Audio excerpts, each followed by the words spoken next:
Hola Metacer, ¿cómo estás? Bienvenido a un nuevo resumen del libro y hoy vamos a hablar cómo lidiar con el riesgo financiero.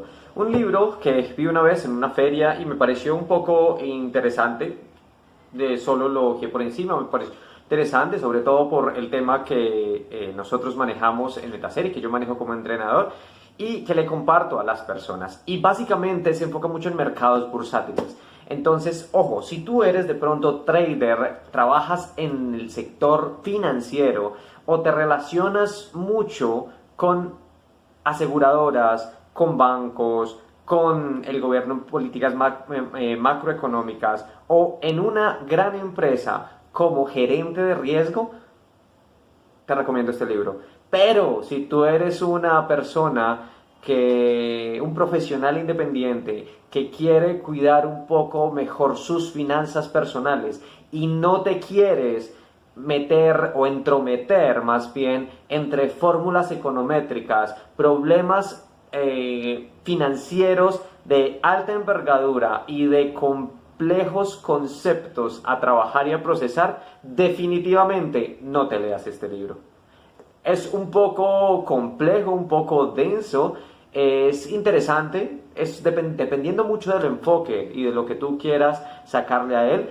Profundicé un poco en cómo funcionan las opciones sobre acciones, cómo funciona el mercado accionario en las operaciones en corto, y los que sean traders y estén viendo este video me van a entender. Sin embargo, no se lo recomiendo a las personas que estén empezando en el camino financiero o que estén buscando información sobre cómo cuidar sus finanzas personales.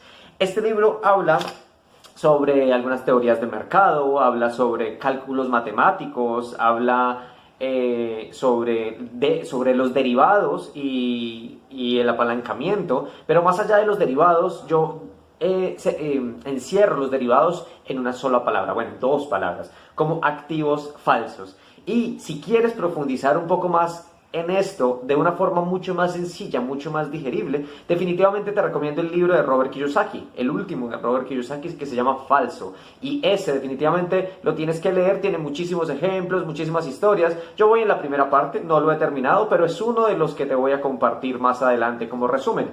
Así que si quieres profundizar un poco en ese tema sin meterte en tanto concepto difícil de procesar y de entender, que a veces solo los economistas, yo no sé, esos economistas si creen que están escribiendo y que todo el mundo son economistas. Bueno, yo soy economista, entonces entiendo un poco más acerca de eso, pero sin embargo no se lo recomiendo a las personas, pues pero Falso de Robert definitivamente sí te lo recomiendo. Algo que me gustó de este libro, y es que me deja muy en claro cuáles son las reglas de gestión del riesgo. Y cuando tú estás en el mundo de las inversiones, es algo importante que debes tener en cuenta, porque reglas de gestión del riesgo solo hay dos. Uno, identificar el riesgo, y dos, diversificarlo. Y ojo, alguien encargado del riesgo en una empresa o como gerente del riesgo, como tienen algunas empresas a personas a cargo de este proceso, de este tema, pues básicamente la función principal no es minimizar el riesgo, porque el riesgo no se minimiza, el riesgo siempre está latente allá afuera. ¿Listo? ¿Qué es lo que tú haces? Lo que tú haces es optimizar el riesgo, no minimizarlo. Y eso es lo que quiero que te quede claro el día de hoy. Hay unas cositas clave que solo quiero que saques de este resumen. Y es, ojo, tú no minimizas el riesgo, lo optimizas, porque el riesgo siempre va a estar latente allá. Si no hubiera riesgo, no habría interesantes niveles de rentabilidad. Entonces, eso lo tienes que tener en cuenta.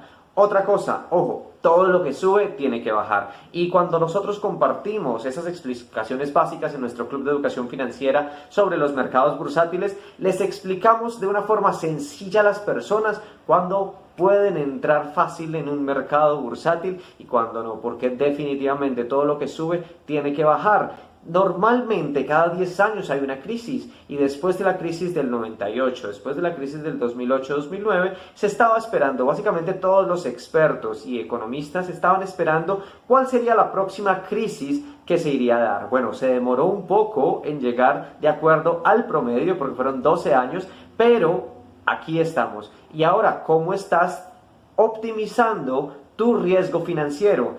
¿Qué dinero tienes en tus manos? ¿Qué dinero tienes invertido? ¿Cuáles son tus fuentes de ingresos? ¿Cómo estás diversificando tus gastos? Esas son las preguntas que tú definitivamente te tienes que hacer y quiero que salgas de este resumen con esas preguntas, porque son claves para que tú como persona puedas diversificar el riesgo y puedas lidiar con el riesgo financiero mucho más fácil.